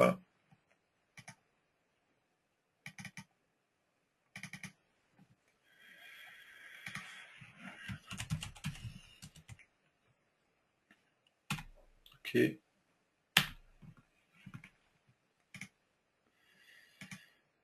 Ok. Démo 4. Donc ici j'ai toujours ma fenêtre VCL, ça n'a pas changé. On peut rajouter notre mémo. Voilà, comme ça on va tracer un petit peu ce qui se passe. C'est ça que je vais faire.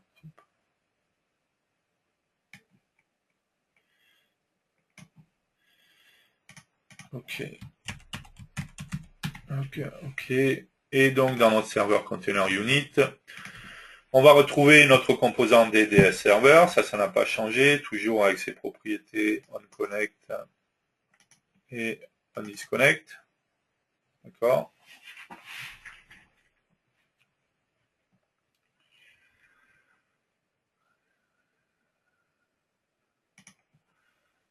Ok.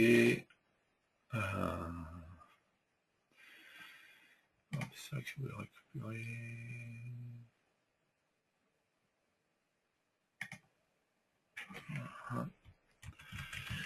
On va récupérer ça. Disconnect, ça c'est bon.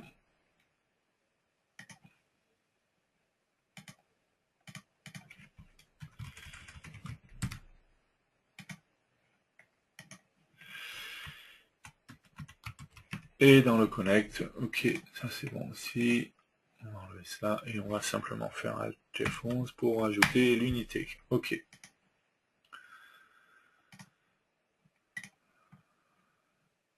Donc on a notre composant DDS server, ça n'a pas changé. On a notre protocole, notre composant pour le protocole TCP/IP, d'accord. On a également notre composant pour le protocole DS/HTTP, d'accord. Et on remarque au passage qu'on a un nouveau composant qui est un composant DS Authentication Manager. C'est ce composant qui va me permettre de gérer l'authentification.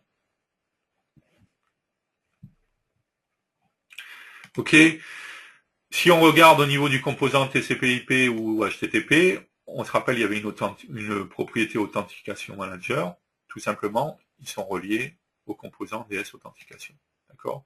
Ce qui me permettrait, si je voulais, d'avoir deux composants d'authentification séparés, un par exemple pour le protocole HTTP et un autre pour le protocole TCP/IP. D'accord. Rien ne m'empêche ici, si je veux, de rajouter un DS Authentication Manager et de dire, par exemple, le composant HTTP, il va aller sur le deuxième composant d'authentification. D'accord. Celui-là, ça va être l'authentification pour le HTTP et celui-là, ça va être l'authentification pour le TCP/IP.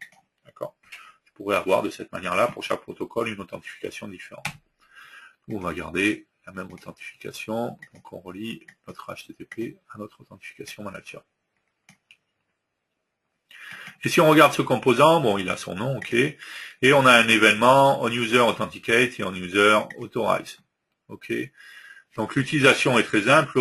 User Authorize, ça va être pour autoriser pour certaines méthodes, en fait, automatiquement. Et l'authentification, c'est juste l'authentification pour se connecter au serveur DataSnap. Donc, c'est très simple. On voit qu'on a un user et un password. Et on a tout simplement une variable valide qu'on va devoir mettre à true ou à false pour savoir si on veut autoriser l'authentification. Donc on pourrait très bien mettre ici par exemple if user égale toto and password égale data. Ça c'est bien sécurisé. Valide est égal à true. Sinon, tout simplement, valide.égal à false. D'accord. Du coup, on pourra en profiter ici, faire forme 1 .mlog.lines.add test authentification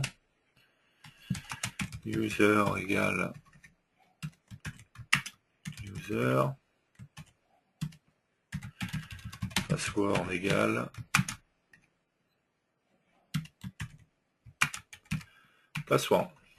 Ok. Et donc on va mettre ici begin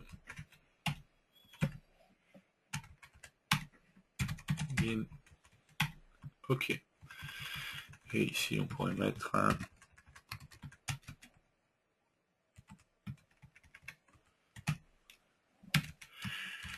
validation authentification. Ok, et ici par contre un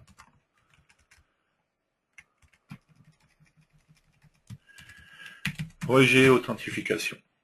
Ok, je vais donc compiler mon serveur DataSnap.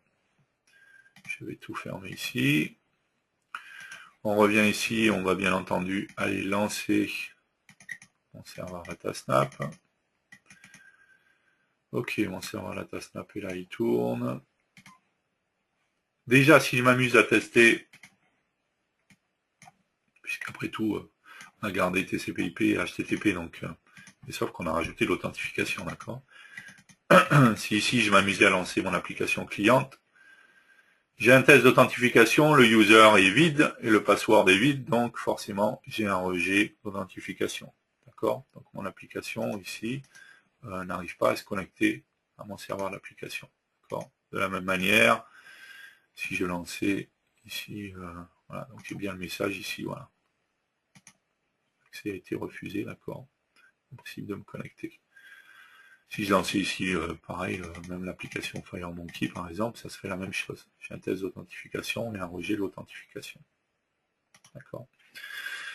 Donc ici, on va faire une nouvelle application fiche VCL, une application cliente.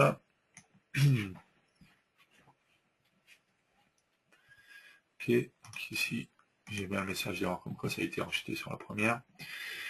Je vais enregistrer cette application. Pardon. Ok.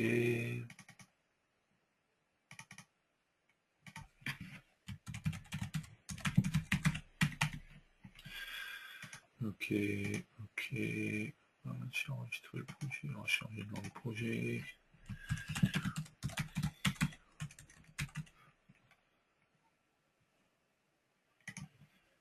Ok. Donc on a dit, toujours pareil, composant SQL connexion, propriété driver, datasnap, TCP/IP ou HTTP, parce que j'ai mis les deux protocoles, on peut rester en TCP/IP. Ok. On est bien à localhost, c'est bien le port 211. Si j'essaye de faire connectil à true, ok. Le gestionnaire d'authentification a rejeté les informations d'identification de l'utilisateur. Et d'ailleurs, de l'autre côté, on doit voir, voilà, j'ai eu encore un test d'authentification qui a été rejeté.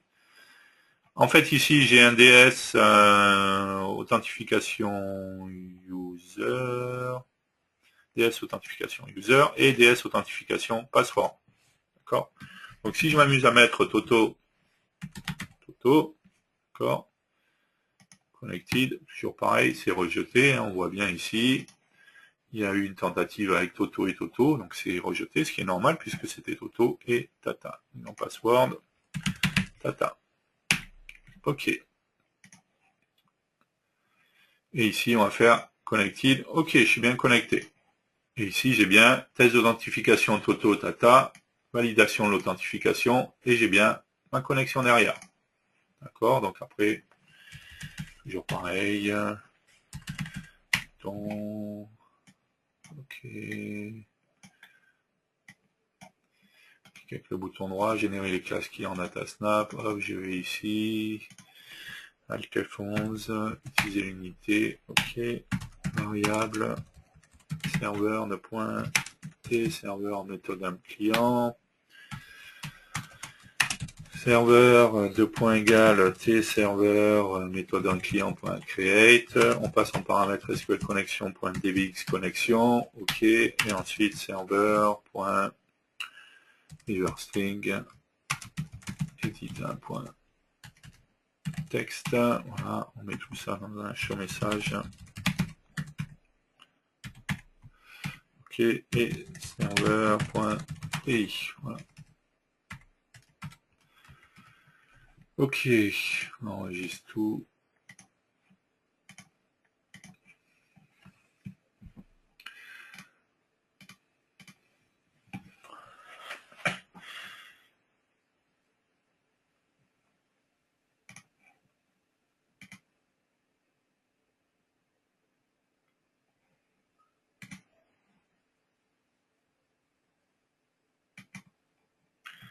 Ok, on voit ici que j'ai bien eu une nouvelle fois une authentification, Toto, Tata, la validation de l'authentification et la connexion.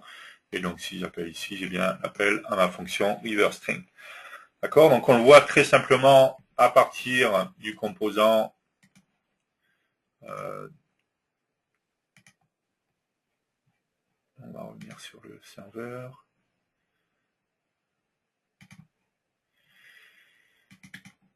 Du composant DS authentification qui est ici et l'événement qu'il y a, on a possibilité tout simplement, très simplement, en testant le user et le password, de valider l'authentification sur un serveur DataSnap. D'accord. On verra cet après-midi si on fera un test aussi avec le user authorize pour voir ce qu'on peut faire également avec.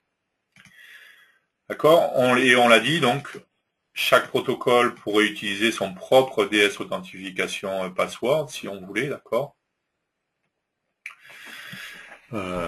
Et sinon, on pourrait dire que tous les protocoles utilisent le même DS Authentification Manager. Donc après, si j'avais une base, ce serait très simple ici de me connecter à une base de données, mettre une connexion à une base de données, d'aller voir est-ce que le user et le password sont connectés, sont présents dans la liste des utilisateurs dans la base de données ou ce genre de choses, quoi. D'accord. Et du coup, d'autoriser l'authentification ou pas.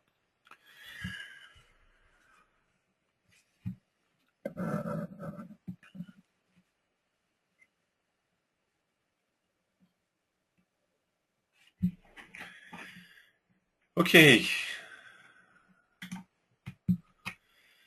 C'est bientôt midi, donc on va faire une pause, le temps de répondre à vos questions pour le repas, plutôt que de recommencer sur un nouveau truc. Et on va recommencer cet après-midi, on va voir d'autres choses, il y a encore pas mal de choses à voir. Hein. On verra les filtres, on verra les fichiers JavaScript, la connexion mobile. On verra également, c'était pas mis dans la liste des points, c'était un oubli d'ailleurs. On verra comment on peut échanger un objet, on va voir comment on peut se connecter à une base de données, on va voir comment on peut faire du callback aussi. Enfin voilà, encore pas mal de choses à voir. On va voir comment on pourrait se connecter à partir de mobile. On verra la partie iOS aussi. Voilà. Pas mal de choses. Ok. Donc je vais répondre à vos questions et après, parce que je sais que vous avez faim, quand midi approche, là vous êtes tous morts de faim, donc pressés d'aller manger. Alors, est-ce que vous avez des questions? Le serveur ici, voilà. Alors,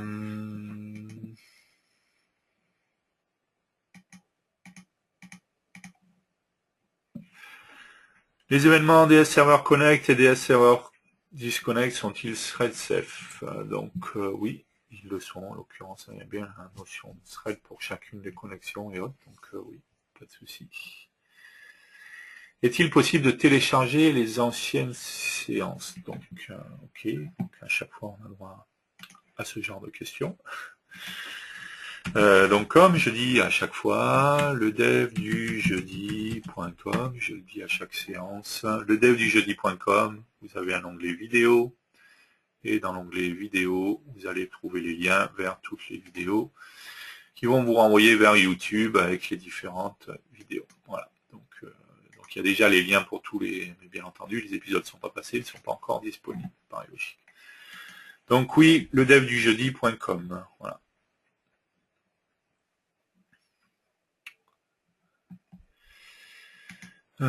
Comment installer et lancer le service à l'installation de l'application? Faudrait se faire une application. Alors soit tout dépend comment vous voulez installer votre service, mais on l'a vu, il suffirait de copier l'exe et après de lancer l'exe avec un /install en ligne de commande tout simplement pour installer le service, quoi. Par contre après il sera pas démarré automatiquement, quoi. Il faudra soit aller le démarrer vous, soit relancer le serveur, s'il sera si on revient, alors je sais plus lequel c'était. C'était le démo 3, je crois. Le service Windows, non. C'était le démo 2, alors. Oui. Donc dans serveur container unit, on a vu qu'il y avait, voilà, il y a une propriété start type, d'accord. On peut le mettre en démarrage auto ou pas. Donc si on le met en démarrage auto, qu'on fait un /install, le service va se retrouver installé avec un démarrage automatique. Mais il ne va pas être démarré automatiquement. Donc, dans ce cas-là, il faudrait soit redémarrer le serveur ou ce genre de choses. Comment est transmis le DS authentification password? Est-il en clair ou crypté? Quel cryptage? Donc on va voir cet après-midi, hein, on verra qu'on a possibilité de rajouter, de rajouter des filtres, justement de rajouter du cryptage, si on se rappelle quand on a fait fichier nouveau autre, serveur datasnap. Ici j'ai possibilité de rajouter des filtres et de l'encryptage et de la compression. Donc on verra justement que ça permettrait d'encrypter du coup tout ce qui transite entre le client, dont l'authentification. D'accord.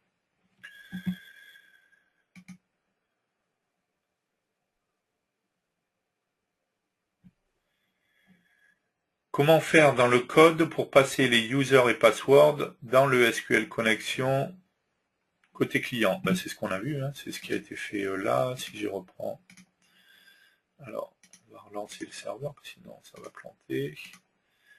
Le démo 4, hop, ici. Hop, mon serveur est bien lancé. Si j'ouvre le démo 4 client, voilà.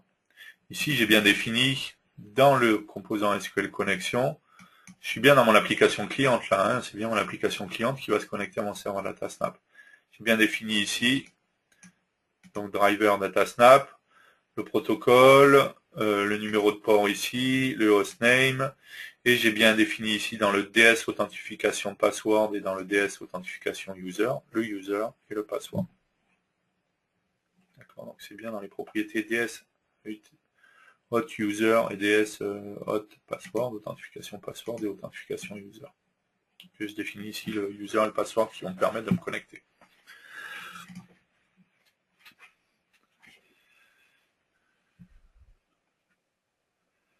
Question en rapport avec la session sur le débugage. Est-il possible de faire du remote debugging avec C++ Builder XE? Si oui, où peut-on télécharger l'application du remote debugging? Donc oui, vous pouvez en faire. C'est un peu différent dans le XE parce qu'il n'y a pas le multiplateforme, donc c'est pas le plateforme assistant serveur, il y a un autre exe, mais normalement il est disponible dans, si vous regardez dans les répertoires bin de votre installation, vous devez retrouver le remote debugger. Je ne sais plus exactement dans quel répertoire ou quel est son nom, mais vous le retrouvez là-dedans. Je vous conseille d'aller voir dans la doc, de faire une recherche sur remote debugging et vous trouverez les informations directement.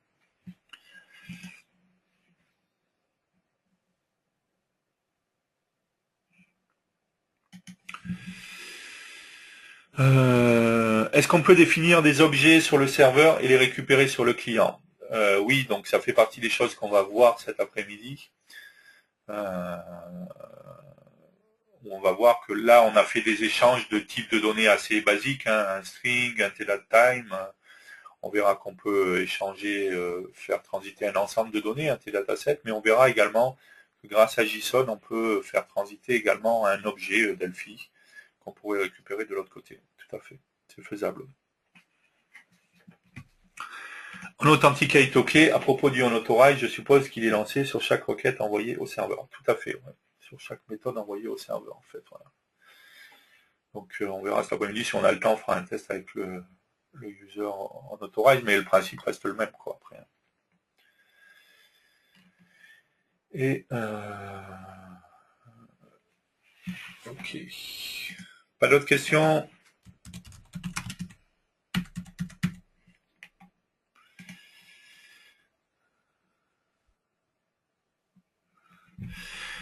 Pourquoi ne fonctionne pas SQL connection.ds authentification password de point égal tata? Alors, bonne remarque. Pas besoin forcément de faire ça. Ok.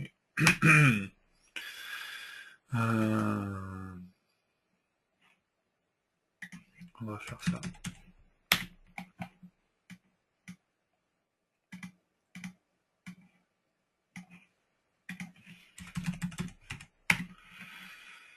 Ok. Ok, si on regarde dans notre composant SQL Connection, on a une propriété params. D'accord. C'est cette propriété qui va contenir tous les paramètres. D'accord. Je ne vais pas retrouver un DS authentification user, un DS authentification password et tout ça. tous les paramètres qui sont définis ici, que j'ai ici, d'accord, une fois que j'ai mis driver ici, tous ces paramètres qui sont ici, sont stockés dans la propriété params. D'ailleurs, si on s'amuse à faire params toString, et qu'on ajoute ça par exemple dans notre mémo, -lines.add, hop, pardon, en trop, voilà. Si j'exécute mon application, mon serveur tourne bien, oui, ok.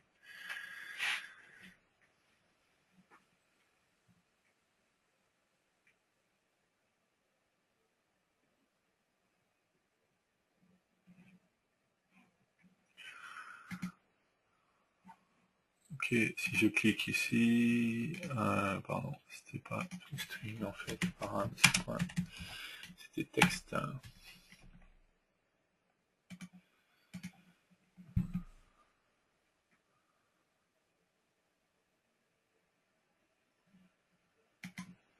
Ok. On voit ici donc que j'ai tous mes paramètres et j'ai un paramètre alors qui par contre, attention parce qu'il peut y avoir des différences, d'ailleurs on le remarque ici, hein, entre le nom que vous avez défini, le nom du paramètre défini dans les propriétés, c'est pour ça que j'ai fait afficher les... Ici on voit bien que c'est DS authentication user et DS authentication password, d'accord, alors que quand on était directement ici, en fait c'est abrégé, hein. On voit ici qu'on a juste DS auth user et DS auth password. Donc il me suffirait en fait tout simplement de faire un SQL connexion 1. Alors j'ai fait un copier-coller juste pour récupérer, donc c'est user. Voilà.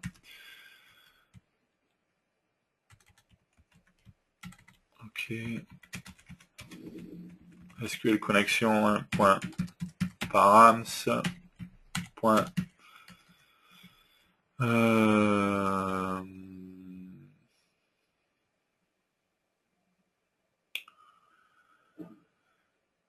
Je pourrais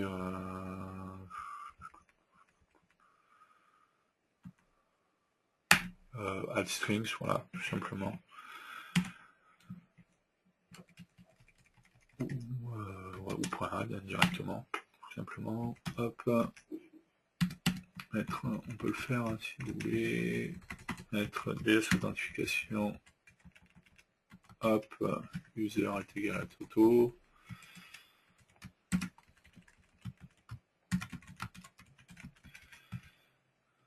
Hop, et ici, DS, authentification, password, pardon.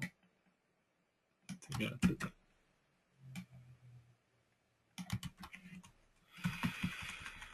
Ok, donc il suffirait juste de faire comme ça, DS authentification params.add et d'ajouter notre paramètre. Voilà. D'accord, donc tous ces paramètres sont stockés dans la propriété params. C'est toujours le cas, hein, enfin dans le composant SQL Connection, si je veux me connecter à une base de données, ça va être le même principe. Tous mes paramètres de connexion à ma base de données, je vais les mettre dans params, même si ici il y a une propriété driver, avec en dessous, j'ai retrouvé les paramètres en fait qui vont être stockés ensuite dans params. Ok. Pas d'autres questions? Vous avez faim, c'est pour ça. Hein, je sais, j'en vois déjà, ils sont en train de manger sur leur clavier là.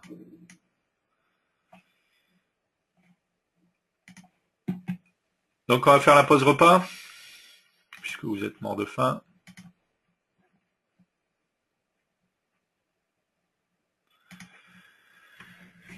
Ok, pause repas, mangez pas trop.